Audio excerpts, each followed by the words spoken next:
কিছু psychological fact. পৃথিবীতে যত সংখ্যক মানুষ একাকিত্বে ভোগে থাকেন তাদের মধ্যে 60% হলো বিবাহিত। একাকিত্ব ধমনির অসুখ এবং হার্ট অ্যাটাকের জন্য অধিকাংশে দায়ী।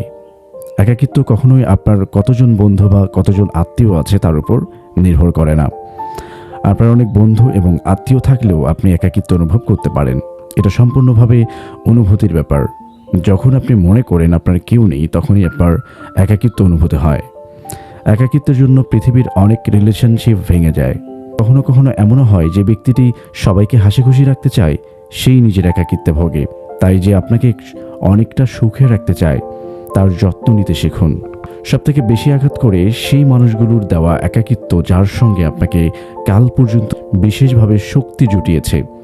সবথেকে বেশি আঘাত করে সেই মানুষের দেওয়া একাকিত্বটা যার সঙ্গে আপনাকে কাল পর্যন্ত বিশেষভাবে শক্তি জুটিয়েছে, কিন্তু আজ সে আপনাকে অপ্রয়োজনীয় বলে মনে করছে। বুদ্ধিমান লোকদের হাতের লেখা খারাপ হয়ে থাকে, কারণ তাদের মস্তিষ্ক অন্যদের তুলনায় একটু বেশি সক্রিয় হয়, যার ফলে তাদের হাতের লেখার স্পিড হয়, আর এতেই হাতের লেখা খারাপ হয়ে যায়। তবে শুধু যে লেখাপড়ায় বা পড়াশোনায় বুদ্ধিমান হবে এমনটা নয়, কারণ এমন অনেক ক্ষেত্রে আছে যেখানে পড়াশোনা জানা ডিগ্রিধারীরাও হেরে যায় একজন অল্প শিক্ষিতর কাছে।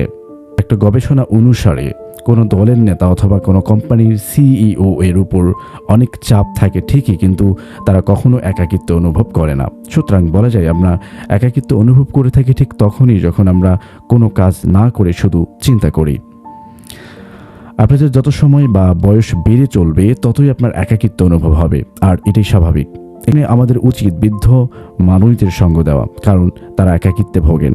আমাদের পৃথিবীতে দারিদ্র্য আছে এটা ঠিক, কিন্তু আরেক রকম দারিদ্র্য হলো একাকিত্ব। এই দারিদ্র্যকে অর্থ দিয়ে মেটানো যায় না। একজন মিলিয়ন মিলিয়ন টাকার মালিকও একাকিত্বে ভোগে থাকেন। আপনার কাছে কি মনে হয়? ভালো লাগলে লাইক, কমেন্ট, শেয়ার করুন। ধন্যবাদ সবাইকে।